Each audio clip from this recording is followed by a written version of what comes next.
Hello, my name is Gary Long. I'm a cinematographer. About 5 years ago, I came here on vacation. Then I moved to Los Angeles from the UK. I met Rodney a few years ago. He's a director, I'm a DP. We work together. So this, the 14-24 is beautiful. It's also rectilinear, so all the corners are completely straight, which is quite rare in a lens so wide. I love being able to get in close, really up into the action.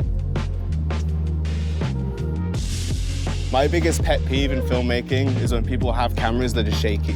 It looks bad, it looks cheap, and it's not cinematic.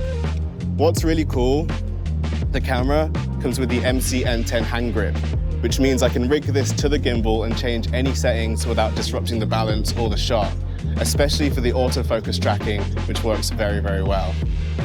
With the movement of the skater, it's lovely to get the camera to be able to move around, hit high, hit low, and be completely stabilized. I'm very excited to shoot with this thing. Ready, action.